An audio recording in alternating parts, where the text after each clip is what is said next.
안녕하세요. 오늘은 한 30대 직장인의 이야기를 함께 나눠보려고 합니다.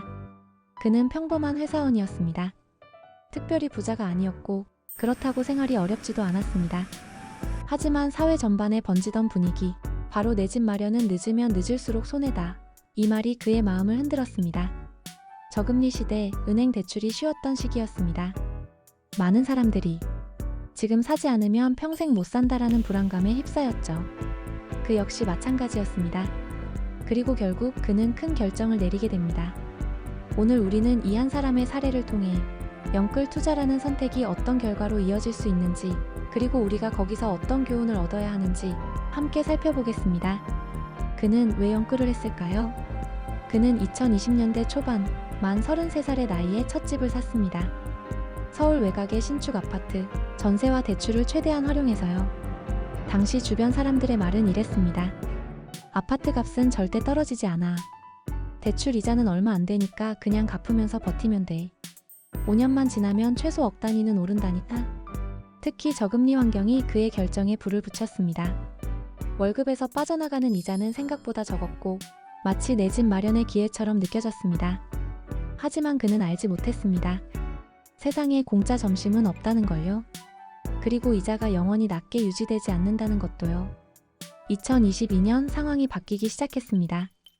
급격한 물가 상승, 그리고 뒤따른 금리 인상. 처음에는 괜찮았습니다. 이 정도면 버틸 수 있겠지. 하지만 문제는 시간이 갈수록 이자가 눈덩이처럼 불어난다는 것이었죠.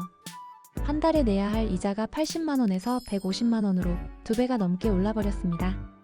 고정금리를 받았다면 그래도 5년간 저금리 대출을 받을 수 있었을 텐데, 당시 변동금리가 더 낮아서 선택했더니 갑작스럽게 금리가 2배 넘게 올라버렸습니다.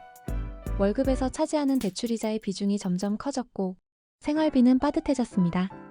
그는 점점 지쳐갔습니다. 주말에도 아르바이트를 하면서 버텼지만 몸과 마음은 무너져갔습니다. 무엇보다 집이 행복의 공간이 아니라 짐이 되어버린 순간이었습니다. 이자는 오르는데 아파트 값은 기대만큼 오르지 않았습니다. 오히려 거래가 줄고 시세는 주춤했습니다. 그는 고민했습니다. 지금이라도 팔아야 할까? 아니면 버텨야 할까?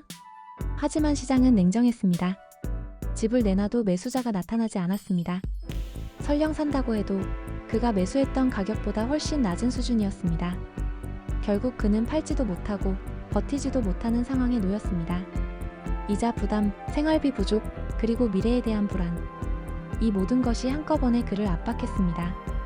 2024년 겨울 그는 결국 원리금 상환을 감당하지 못했습니다.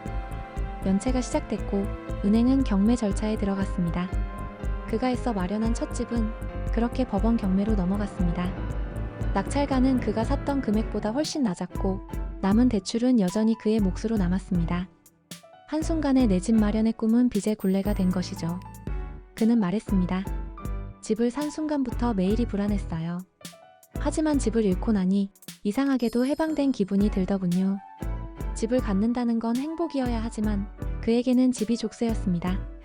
퇴근길에 불 켜진 아파트 단지를 바라보며 그 불빛이 따뜻하게 느껴지지 않고 그저 이자 청구서처럼 보였다고 했습니다.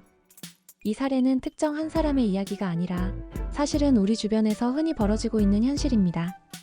저금리 시절에 무리해서 매수한 사람들, 영끌이라는 이름 아래 모든 것을 쏟아부은 사람들, 그리고 금리가 오르자 감당하지 못하고 무너지는 사람들. 여기서 우리가 얻어야 할 교훈은 분명합니다. 부동산은 무조건 오른다는 믿음은 위험하다. 금리는 언젠가 반드시 변한다. 대출은 내가 감당할 수 있는 수준이어야 한다. 특히 30대, 이제 막 사회생활을 시작한 세대에게는 더 큰 부담으로 다가옵니다. 앞으로 10년, 20년을 책임져야 하는데 그 첫걸음을 빚으로 시작한다면 삶 전체가 흔들릴 수 있기 때문입니다.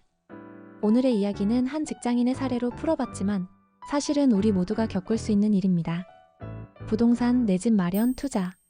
이 단어들은 달콤하게 들리지만 그 속에는 언제나 위험이 숨어 있습니다. 여러분은 어떠신가요?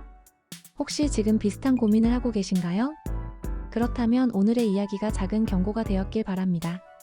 무리한 영끌이 아니라 현실적인 선택과 긴 안목. 그것이 진짜 내 집 마련의 시작 아닐까요? 시청해주셔서 감사합니다.